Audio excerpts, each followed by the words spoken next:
In this video, we'll be taking a look at how we can use Unreal Engine 5 and do very simple animations using blueprints to be able to set up various animation components and then use that on multiple assets and get various looks out of the same blueprint. So let's go ahead and get started. So the first thing I want to draw your attention to is how we can export our pieces out from Maya and get predictable results pushing that into UE5. So you can see I've got this laid out inside of Maya, and I've used folder groups. I'm going to be using FBX to export everything out, and I can keep everything nice and organized within the program. So any elements that I know that I'm going to take from the center and I'm going to push out, I actually need that to be set up with the center of the origin of the world. So if I turn on my grid, and if I take a look here, if I tap 4, you can see wireframe. Here's the center origin for this. Now if I tap 5 for shading, some of this is not going to be visible because I've got it just sitting and intersecting with different parts and pieces. But you can see a little bit later as we start to talk about these, you're going to see these rings, and they've got this little pyramid shape. I have those exported together. I also have just a smaller pyramid shape. This is the shape that I end up using for this, what I'm calling a planet, and it's got rings kind of like Saturn. And then I also have a smaller sphere that I'm going to be using for rotation on here. So again, I'm going to want to take this entire piece, I'm going to be moving it in different locations within Unreal. So that's why these pieces are set to the center and the origin of the world like this. Now my little environment that I've put together is set up to where the center of it's obviously in the center of the world here inside of Maya. So that's going to translate pretty easily over, and all the other pieces concentrically get pushed out all along the outer part here. And I've got these different rings, and you can see if I put on the pivot point here, this might not be at the very bottom here for the origin, but if I select this collectively and I'm exporting this out like this, it's in a group here, and that origin is set to this spot here. So if I want to get very predictable results from going from Maya to UE5, it's going to be pretty easy for me to put the origin right there, like there in the center of the world. And like pieces like this, I'm going to have this just rotating about the center. And actually, if I select the group, I was using groups for a lot for this. So you can see individual pieces can have their own pivot point, and that's fine. And you can see like this object has its own pivot point and should have its own rotation values like this. If I put it on the move settings and double click on that, if I go from world to object, you should be able to see the orientation of this stuff, and it might have its own rotational values. But if I select the layer group that we see here, if I go to the very beginning of the time slider here, you can see everything's zeroed out like that. So whenever this gets exported out, it's going to have this spacing, and it's going to go directly into UE5 just like that. And I do have a group for these center blocks.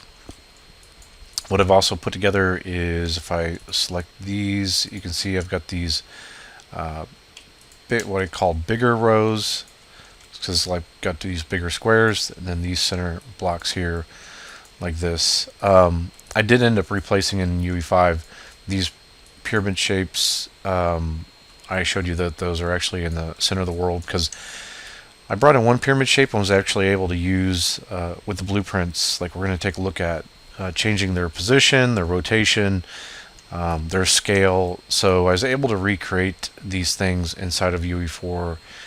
And so another thing that you can do is pay attention to what the values actually say inside of Maya. And in some instances, that can actually help you to understand some of the values that you're going to need to use in UE5 to push them and pull them into different areas. So I can show you the next part just hopping back over to Unreal Engine. This is what I ended up exporting out. These are blueprints, and we'll get into the blueprint part in just a moment. If I select the blueprint here, if I select this and double click it and load it, you can see here's the different pieces that I have on here. If I select the static mesh, it's possible that I can go find that in the content browser and take a look and find the static meshes for this. So if we go over here, here's all the different static meshes that I imported in. Let me just load these up so you can see. And I didn't end up using the infinity wall, but we've got these outer rings and this. I'll explain everything as we get this loaded. So we'll get all the different pieces within here. Let me just lift this up for just a second. This is the planet moon. These are the rings. And let's get this ring in the wedge. Have these small pyramid shapes. And I believe I already loaded up the planet. Yep. Okay. So, yeah, as I was saying, if you take a look at this and what was created inside of Maya and then pushed over here, we have this is the blueprint for that. If I take a look at these center blocks, this object was put together like this. We've got the circular part and through here. So I had all these different shapes. And then we've got I made a dome shape. So it's really half a dome. And what I did for this was the material's single-sided, and then the normals of this, instead of pointing out, they were reversed. So you can actually see through it. And that comes in handy at times, especially if you're going to do the sky dome trick. So I just wanted to get a nice consistent look throughout the outer part of this. This is the larger pyramid shape that we had. Here's the concentric rings.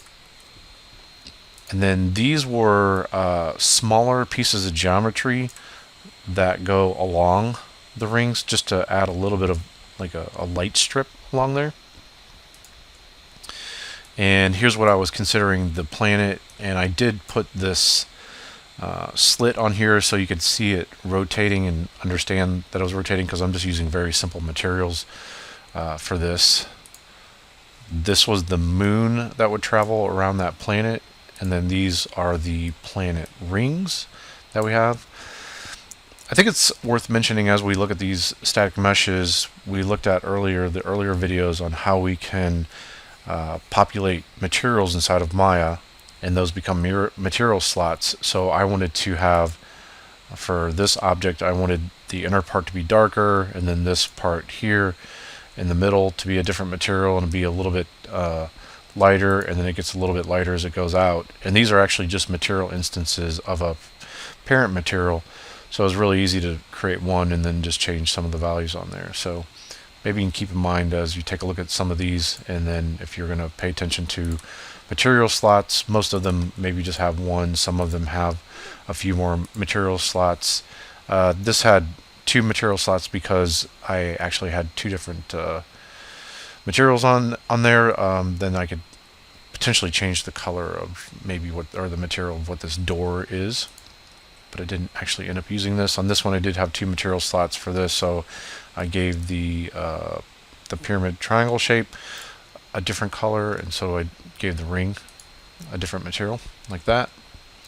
This one's got 1 on here, and then here's a smaller outside pyramid. So I'll go ahead and close these up. So those were all the static meshes. I just wanted to show you all the meshes that were involved with building everything. Okay, and then from there, this blueprint, let me show you this, which I think is going to be maybe one of the easier blueprints to understand here. So if I just wanted to take this part of the world and it does have some rotation on it. It just rotates at a very slow rate. I'm going to go ahead and double click on this blueprint.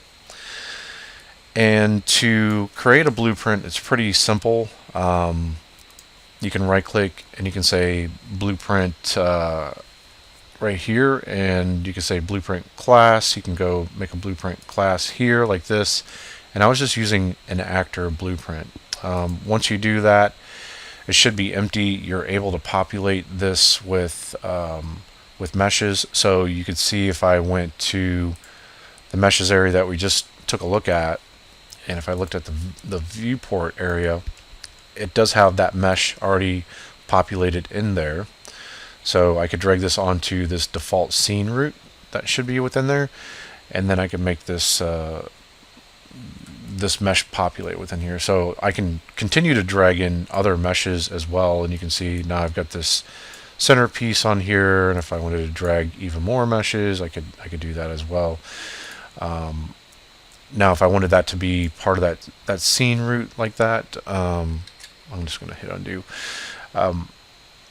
We could drag it onto there, and then I'm just going to say attach and not make it a new route. And then this becomes, just like what we looked at inside of Maya, this becomes a new hierarchy for things. So if I select this this scene route that you see here,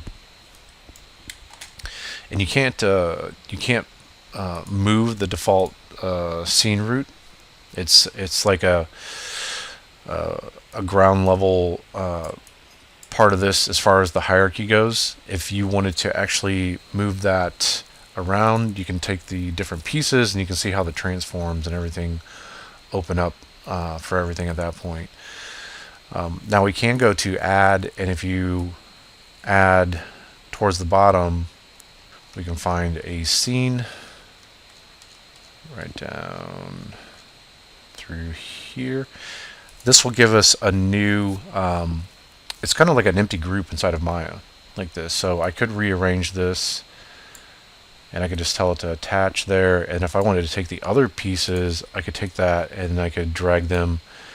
And then this becomes a new parent for things. So you can see I could move all these different components. Now this default scene route I was telling you that doesn't move, that stays in the center of the origin, and then all these other pieces come along with it. So we could rename this, and so we could right click on here and we could say rename, and we can just call this center rotation. So you can name it whatever you want, but so whatever makes sense to you, you could follow the same naming conventions that you had inside of Maya, and that could become a powerful thing for you, and that could be a useful thing. I'm going to click and just drag this back out to the default scene route, and I'm going to get rid of these other pieces. So that's how you can drag different parts in. And in the next part, let's take a look here at the event graph, and let's take a look at how we can start to set up some logic for this to enable this for rotation. So before we look at how we can rotate our object with blueprints and do it in a maybe a little bit more complex way, I wanted to show you one of the easiest ways that we can set up rotation on here. For this setup, I just created a blueprint like what we took a look at, and within there just took the two static meshes that you see here, the base, and then also a smaller static mesh for the very top, gave a different color for that.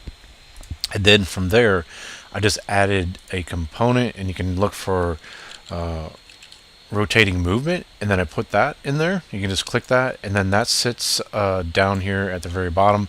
This should rotate the entire blueprint itself, and if you go to that, you can see you can plug in a value for that for rotation, and you can set that to something. I put it on 5, and if we take a look at the viewport and we say simulation, you can see it's a really easy way for us to put that on there, and you can put that at a negative value. You can rotate in X, Y, and Z. But that right there is probably one of the easiest ways to just get some very simple rotation put on everything. And you can go ahead and compile that, and you take that blueprint and place it into the world, and you should be good to go. And it's got some very simple rotation values that are set on it. So in this example, we're going to be taking a look at using the event tick, and it says the event tick is called every frame if ticking is enabled.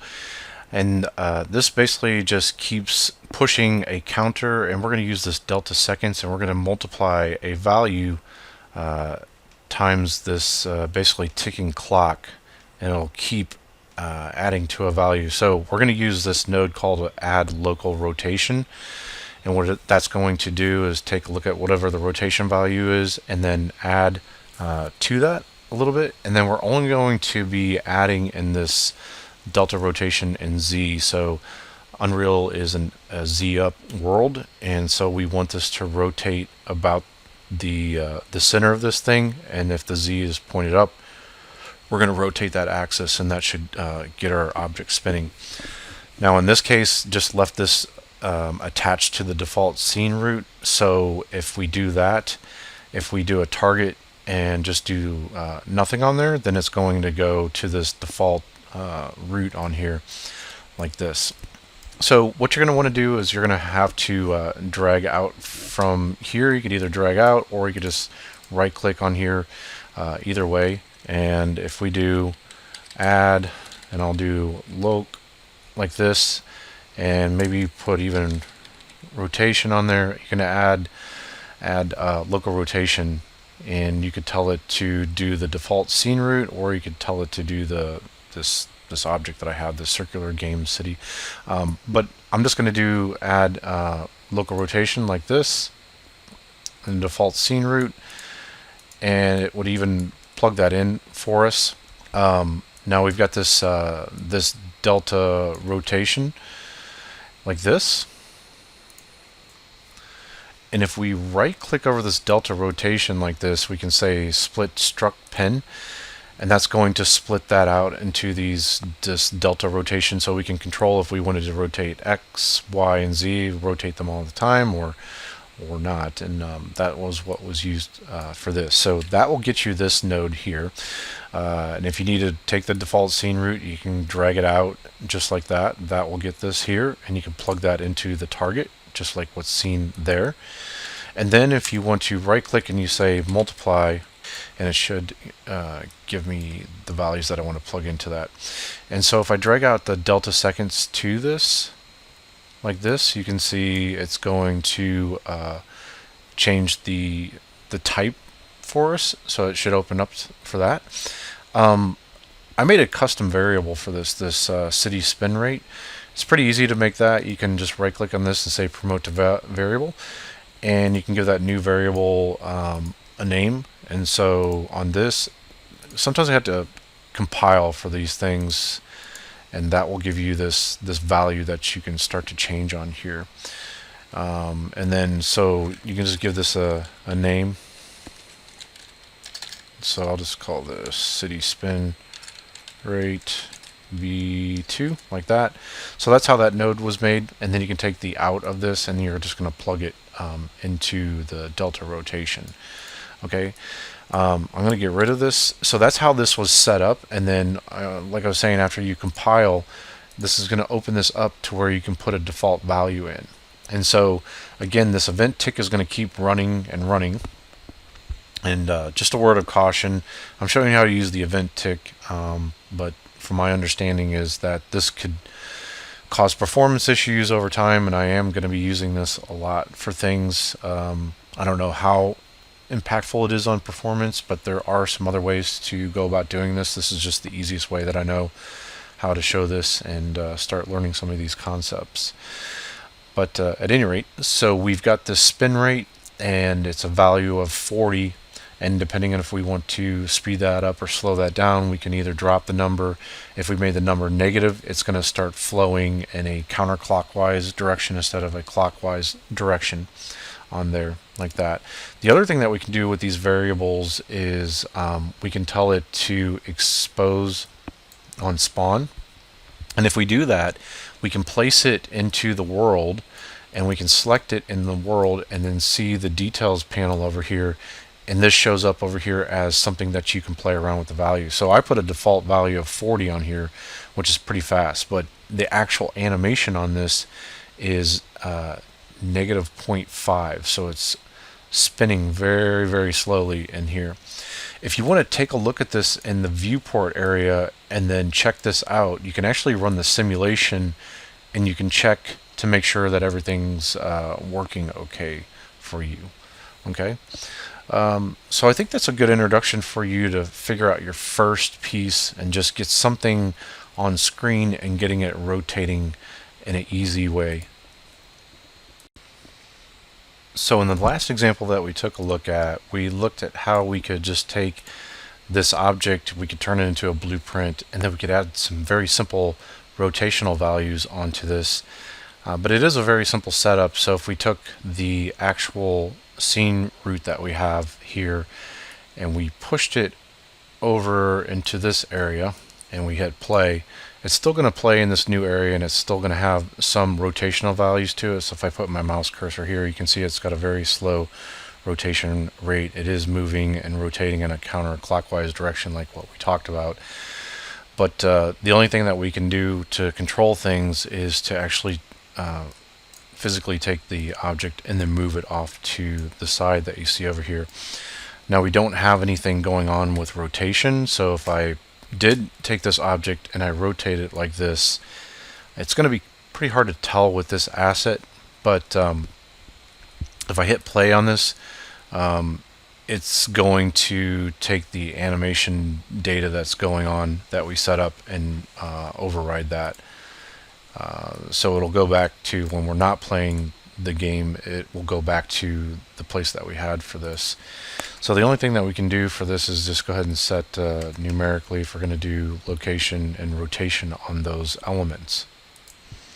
So in this next example, we'll take a look at this ring, and this one's got a few more additional pieces to it to where we can change what I'm calling this start location that we've got here. So we could push this thing forward and backwards.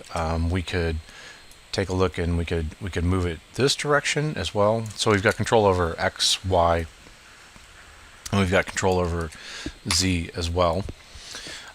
We've got control over rotational values, so we could put it in a particular starting point if we wanted. If we rotate it this way, we're rotating about that this point here, and we'll talk about the hierarchy and how this is all set up like this. And it's rotating about from the very center of the world for this here. We could change the scale of things too. So if we did this at 0.5, 0.5, 0.5, we could scale it down this way. So we have control over start location, rotation, and then we have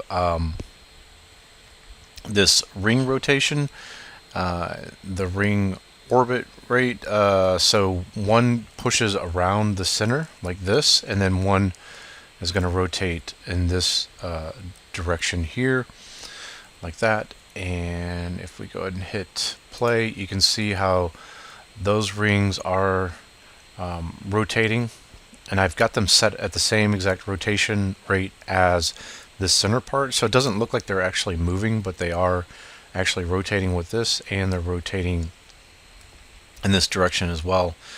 And each one has got a little bit of an offset to it, and so with that we've also got this ring rotation too, and that will actually offset things a bit. So we've got to figure out how to build all those different controls to get that, so we can set this all up before we actually start to play. So if we take a look at this blueprint, it was created exactly the same way as the other one that we talked about. We can right click on here and say blueprint class, and then we can create an actor blueprint class, and then from there, if we open up that blueprint, yours is going to be empty,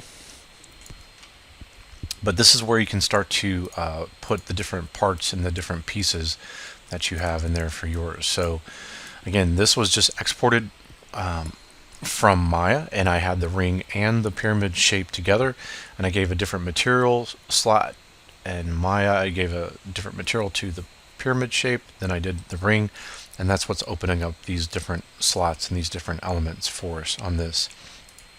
So Last time we took a look at the event tick, and this is what we'll be building for this area on here.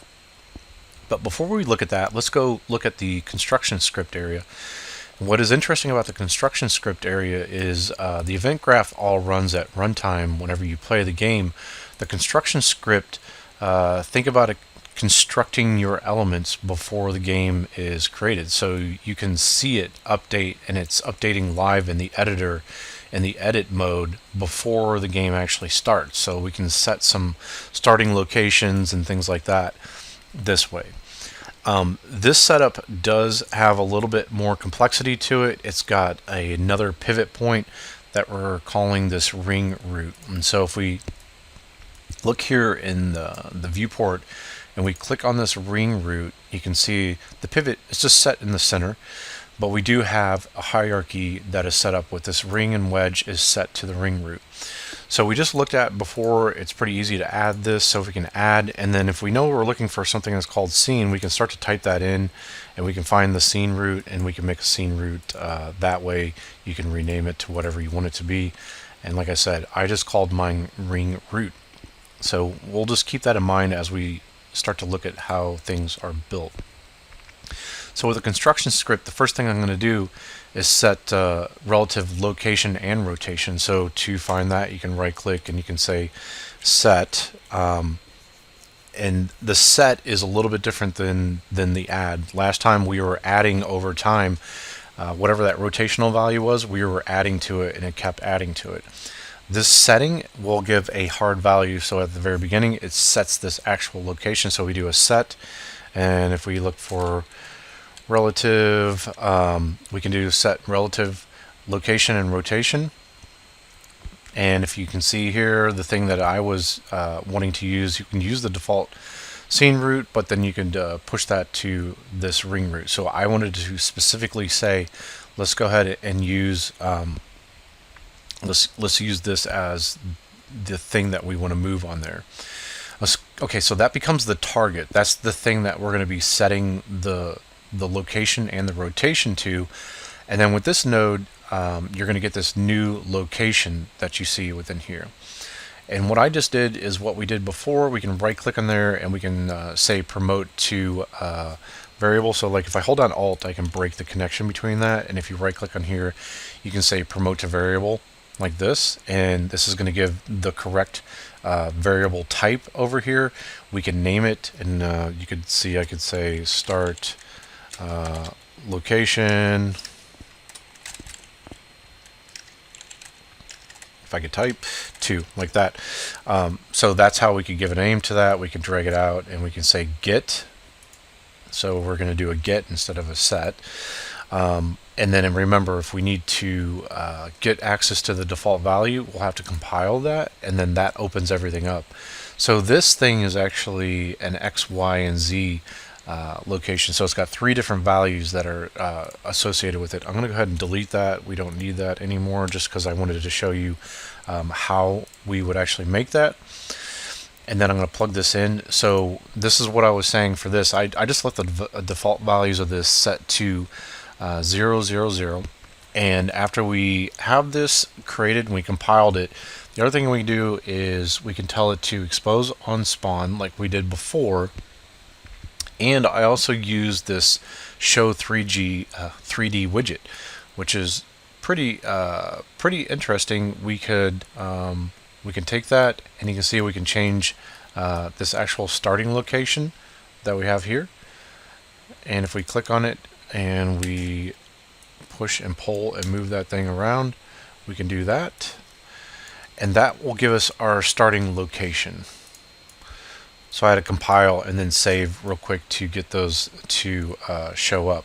So just this component, just what we just made here, is going to give us just this over here, this start location, and it's going to give you these values that you see here.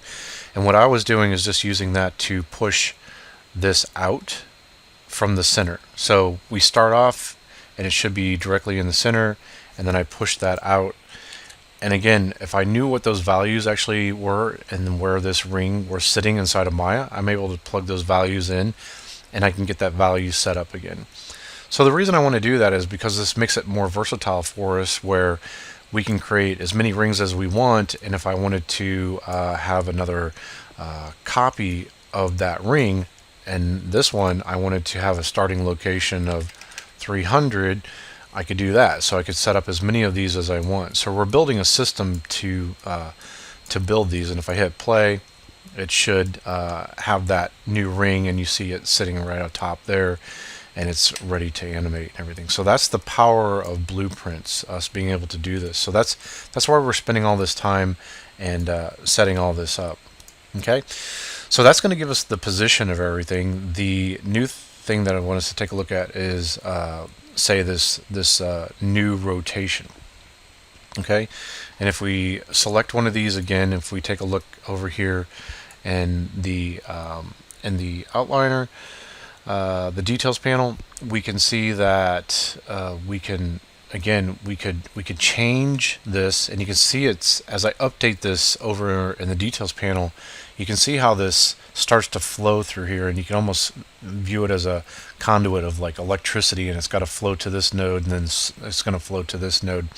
So it evaluates everything in this order that we see here, which is pretty darn interesting.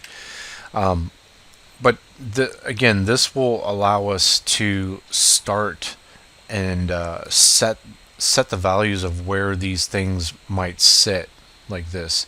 So if I did something along Z, right, and through here, I could push it in this direction.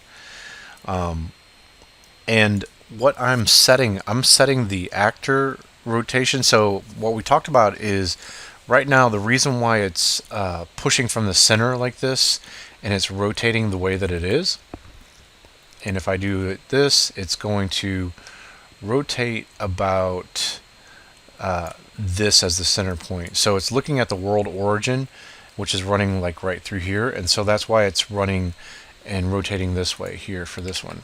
Now if I do X, it's going to go and it's going to say there's the axis origin is going to run through this way, and so that's why it's rotating around that point there. If I do Z, you can see we can rotate it into different locations here like that. And so what I was setting up for each one of these, you can see this becomes a new starting location, and I'm really only using the Z on here. So as I duplicate each one of these, then I'm rotating them. Let's see, if this one's 0, this will be the, oops, let me hit undo real quick. If this one is 0, the next one over should be 30, and then this one here is set to a value of 60. So that gives the spacing on all these. So that's what this is setting up on here. And again, this is a set, so it's actually setting the location of that right now. And so again, I'm actually setting, and if we don't have a target on here, it's going to go to the highest level of here. So it's going to use that default scene route that we were talking about, that that doesn't necessarily have a thing that we can move around for that. If we go to this part here, yeah, we can just move this in through here for the default scene route. And so that's what's actually being rotated on there. So in order to do that, again, we could split this like this. If I hold down Alt and I break that, we just looked at this before, we could split the struck pin like this and get those into X, Y, and Z. If I hit undo for that, and then if we were just going to right click and promote this to a variable, this is the variable type that we would get for this. It's considered a rotator, but it does have rotation in X, Y, and Z. So those are all put together. So the difference between having this node and then if we go ahead and do this and say split struck pin, we get access to where we can just work with an individual channel, and you could use a float value to change what this value is for this, or this. But in this case, we are using a rotator, which is going to have 3 different values put together with it. So I just promoted that. You can give it a name. I named mine new rotation. If you compile, This is going to give you some default values on here. And again, just putting this on expose on spawn. And what that does is what we just looked at, that's going to open up this new rotation, and it's going to allow us to set at the very beginning the exact location of rotation for each one of these, and those are duplicated over and over and over again. All right, now that we have location and rotation taken care of, let's take a look at how we can set up this new scale in 3D. So we already took a look at how we can scale this within the world. And what I did for this one is actually using the actual model itself. So if we click and drag this out, that's going to get a reference to that. And if we click and drag out from here, we can do a set. If I type in scale like this, we should be able to find a set relative scale in 3D like this. So that's going to give us this node structure here. And so this was just plugged into this part here. Again, if we just right click on here and say promote to variable, it's going to make this variable type for us. This variable type is a vector. The name that I gave to it was new scale 3D, and you won't see these default values show up until we compile. So once you compile, you can give it some new values. So I just left the default values set to 1 and 1 and 1, so that's going to give it the original scale that you had before. And if we compile and we save that afterwards, everything that you see here in the construction script should be able to start working for us. And remember, we can change the values of this to something like 0.5 by 0.5 by 0.5, and that gives us some controls to be able to change the scale of things. If we want to do 2 and 2 and 2 like this, then we can make it a lot larger. So now we've got a way to set in these construction scripts the start location. We can tell something about the start location for rotation, and then also this thing starting off and the scale of it in 3D. Okay, now that we know how to set up our starting location, rotation, and our scale, let's hop on over to the event graph and let's take a look at how we can animate this and rotate the object over time. So it's going to be a very similar setup to what we had before. We are going to be using the event tick. You're going to see that, and we're going to be using the out from the delta seconds, and then we're going to be multiplying float values by these parameters that we set up. Now I did add a little bit of complexity to this one. There's 2 rotations, so we're actually rotating. You can see the target is the ring with wedge, so the actual object itself. So that's going to be rotating in this direction like this, and then we've got this other rotation that we're going to add, and that's going to rotate the default scene root that we have. So this is the parent child. So this one's going to be a very slow rotation amount that you see on here. And so that's just going to give it the same exact rotation rate as we have for these bigger blocks and everything. So it's going to rotate this first and then rotate this afterwards, but you really won't notice any difference in that. So the only difference that we have before this bigger example that we took a look at here at the very beginning is this random float and range. So if we right click on here and we type in random and then we do random float and range, we can find that node. And what that allows us to do is we can pick a minimum value and a maximum value, and we're able to do the same thing we've been looking at before. We can right click on here and say promote to variable, and so we can do that for this channel and this channel as well. And then if we compile, use the compile button, we can give these a name. So I call this ring rotation 1 and ring rotation 2.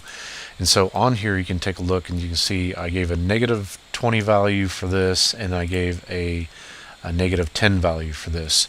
So that is going to determine the direction that this flows in, if it's going to be counterclockwise or clockwise direction for this.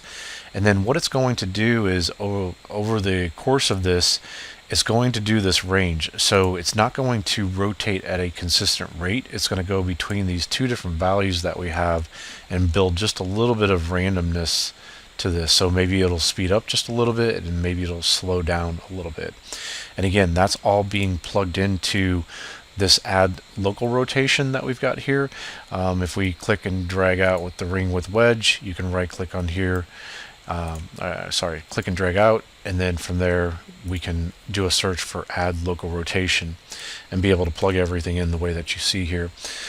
The other thing that we did after this was we can drag out another line from this delta seconds like this. We can do a multiply. So if we do type in multiply like this should set it up for us. If we didn't have that selected, we right click and we type in multiply. We can grab this. It's gray. As soon as we plug this in, it's going to turn green for us. You just saw that it converted it over for us, so we can work with these float values that we see here. And then we're able to right click and say promote to variable, and then we can give it a name.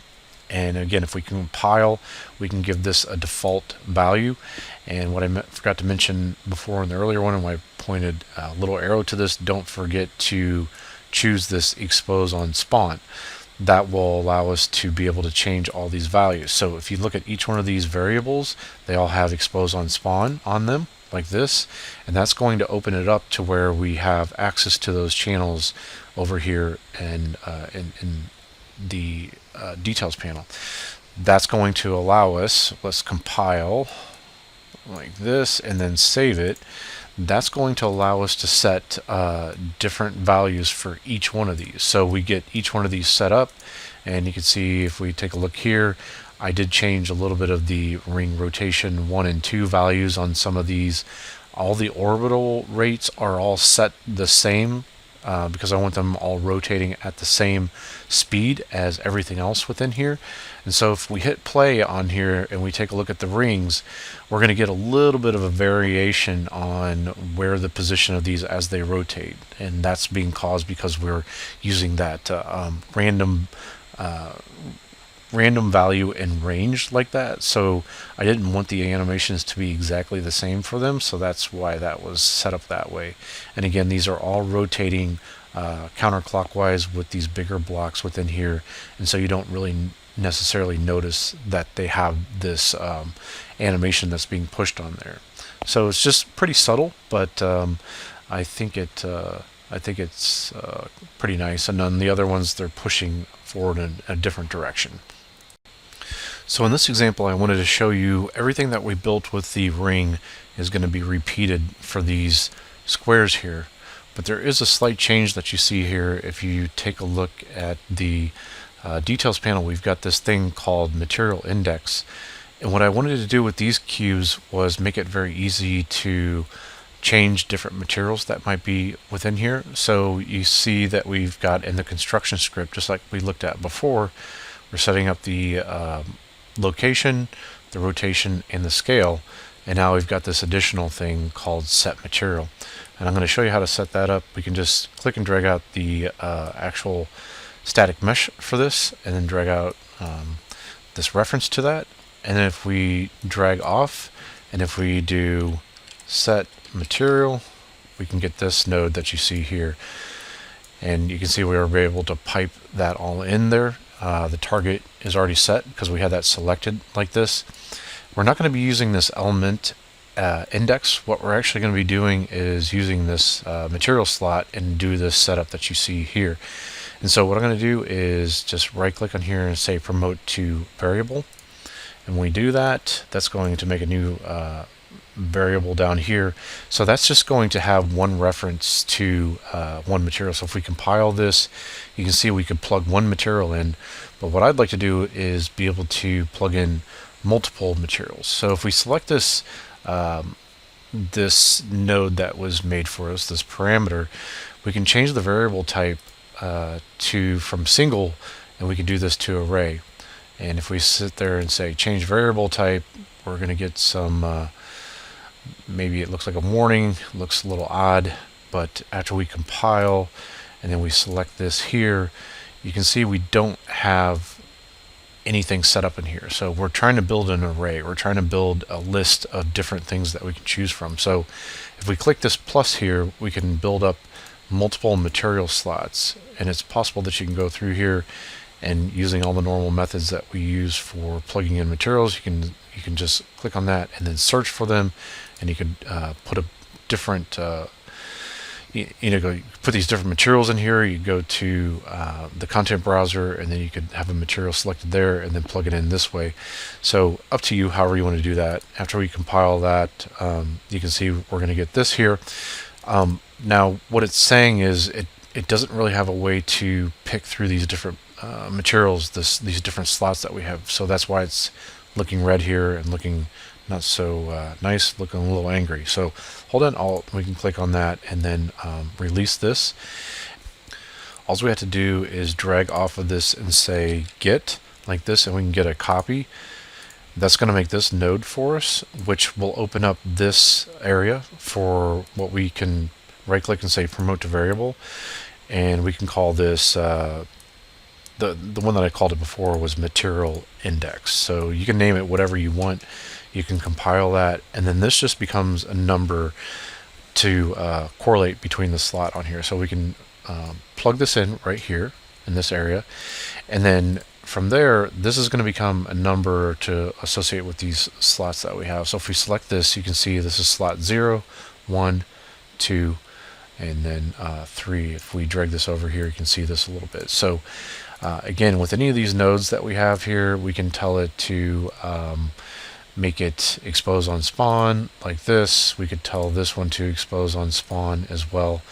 And once that's set up, I'm going to go ahead and get rid of these here, and I don't need these. These are just temporary for us to take a look at how to create that. I'm going to compile and then save. But again, after those slots are set up and we have different materials associated with this, I set up 7 different slots within there, and then with this material index node, being able to go through on here and then change that. And so if I change this to a 2 or 3, 4, 5, 7, you can see how I'm able to change that on the fly for each one of these. So what I was doing was I wanted the ability to, if I put this at 0, it should turn it to this blue color here. If I put it at 1, it's going to be the brightest emissive material that I have. If I go 2, it's going to go down in brightness for the emissive. 3, and then after that, if we go to 4, it should be, let's see, if we go to the 5th one here, it's going to be this metallic one. So that's how that is set up right there like that. So I wanted to show you that as an additional component to our setup that we have, and we're starting to slowly build up more and more complexity to the things that we can do with these things. So in this example for the planet with a rotating moon around the planet and the planet rotating around the center of the world, we're going to get a bit more complex. If we take a look at the setup for this, I used quite a few different scene nodes that we were able to add from the previous section and then naming those, and those are becoming empty groups for setting up a hierarchy, and then that allows us to either move or rotate or scale each one of these, and if any of these rotate, move, or scale, it's going to pull the children along with it at the same time. So this is why I've got this set up within here. If we take a look at the viewport, if I scroll out, I also wanted a light to always shine on here and then produce this highlight that you see on here. Now this is not under this structure that you see here. So if we close all this up, let's see what's actually parented to. So it's actually under this planet locator. So it follows along with this. So if we move this, the light is going to follow along with it. But it doesn't necessarily go along with this. Now this is a child of this one, so that is going to drag everything along with it. And if I was able to select that, I don't have the ability to move that. Now I do have the ability to move the planet locator and move everything with it. So again, this is one of those situations that we were talking about where we didn't have access to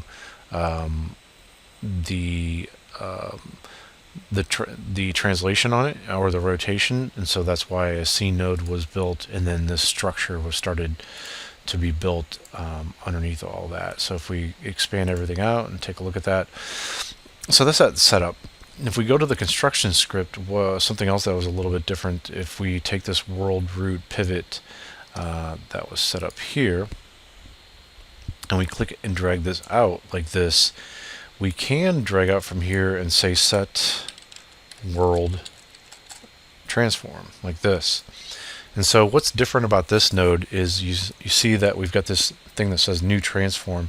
We could promote that to a variable and then have to deal with location, rotation, and scale all in one node, or we have the ability to right click and say split struct pen like this, and then that separates out. Now we've got something for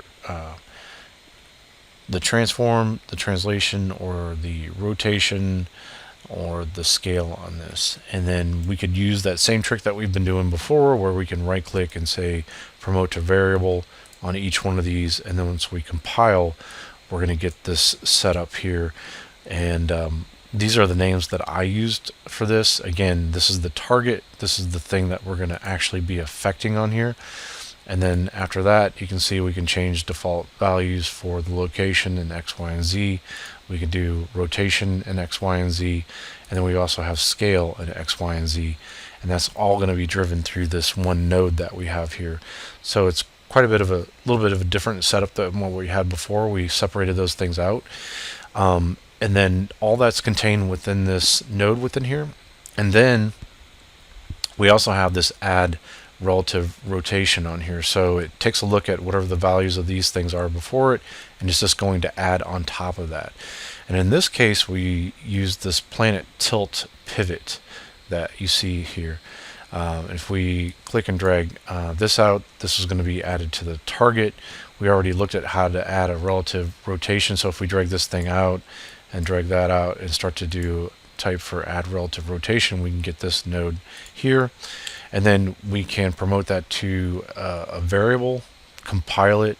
And again, on all these, we're setting these all. Let me select these. This one's got a show 3D widget, and we're going to do expose on spawn for that. Expose on spawn, same thing for here. And then this planet tilt rotation, you can see if we select this thing and we take a look at the details panel, well, we've got this planet tilt rotation is set to 15 degrees, and what that is going to do, I set that up to where it just gave a slight angle and a slight tilt to this. So this is the location that we've got, and where it's set. This is the scale. Let's take a look here on this. So we've got the planet location, and we've pushed that out 500 units like this that we've got here, and then it's set 200 units up like this. We've took a look at the planet tilt rotation that we did for this angle that we've got here, and then these things are set for these parts right here for the world rotation and scale and everything. So those values might be slightly redundant. I'm going to show you on here after this is set up. I do have this thing here, this add world offset. So this was I think the reason why I did this was I did this here. This will change the location of the center pivot point of the entire, let's say, blueprint. And then this right here, this planet location, is what is driving an offset for things that we took a look at here for planet location. So set to 500 and then 200 up through here, because we use this planet location, like loc right here, which is sitting right underneath this. So it's a child of this one. So there is independent movement of these elements here than this. Now, the reason that this is being pushed over this way, this world root location is set to 0, 0, 0. And so if we did change these values on here, you can see we can start to push the center world location. You see the 3D widget for it. And so we could change where this thing actually basically orbits from, because this is going to go around this center point. So I didn't really need to do anything with it because I put it directly in the center of the world like this, but open up the controls for this to be able to change this, but then also change how far out the planet itself is being pushed from this point. So all these controls right here give the starting location of the whole entire system, and then this gives an offset this way and then this way. You could do X, Y, and Z for it, and then this gives the planet tilt for it. Okay. So the next thing we can do is we can go to look at the event graph and then see what was done for this. So on this one, what's a little bit different is we've got an event begin play and we've got a timeline. And if we right click and just type in timeline like this, we can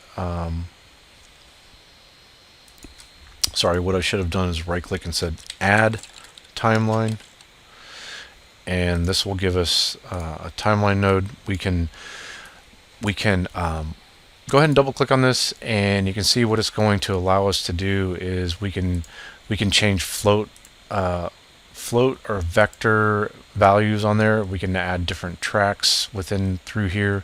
I'm going to get rid of this track right here.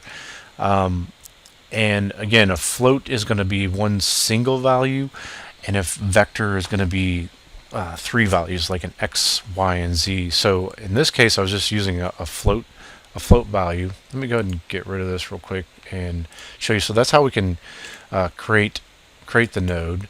And then from there, what I was doing, I was setting the length. Yours is probably set to 5 seconds, so I was giving it 20 seconds for this. Is set to autoplay and it loops. What you could do is you can add key to the curve right there, and once you select the points, you can tell it here for this time, and I set the first key to 0, and then the last key here set to 0, and in the middle set this to time of 10 and then a value of 1. So the value range is not very high, it's just going from 0 to 1. Now you can do really high values for this, and you can use bigger animation values, but I'm going to show you what I was using this for. I was actually just using that value that you see on here and then calling it move up and down, so you can give it a name on here as well. So I was just using that as a way to animate between 0 and 1. And then if we use this linear interpolation node, so if you right click and say lerp like this and do a float, you can get a linear interpolation that will interpolate between 2 different values. So we've got an A slot and a B slot, and just like we've looked at before, we can right click on here. It's really powerful that we can promote those 2 parameters. So I just called this planet lift bottom and planet lift top, and so I was considering these values. If we compile again, we can expose these on spawn, and so planet lift top, this is as high up as this can go, because I'm going to be setting basically a bobbing up and down motion of this thing. And so this timeline, again, it just plays over and over, and it just does that value, and it is pushing out from here. This is plugged into the alpha, the lerp, so that lets that blend between this value and this value, and it's doing it over this timeline, so it's animated. So I'm just going between these 2 different values, a value of 10 and then 85.5, and so it just takes it down and then just lifts it up and then keeps going up and down with this. But it's a pretty slow thing. It takes 20 seconds for it to go all the way from one value to the other. So it's doing an arc like this as it moves around. And then I'm just setting that to this what I was calling a planet spin pivot. The planet and the rings and the moon all sit underneath that, and so this is the parent of all those pieces, and you can see that that's being driven here. So you just drag this out and you can plug that into the target there like that, or you can drag this thing out and then you can drag here and say set relative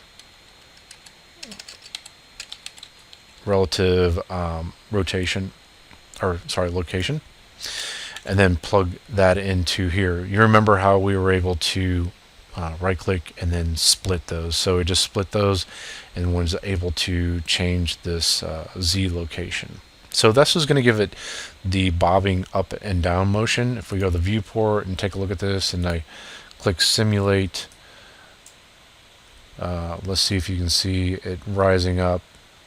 So I'll try to put my cursor like right here, and you can see how it starts to dip down. So as it rotates around, it's going to bob up and down like that.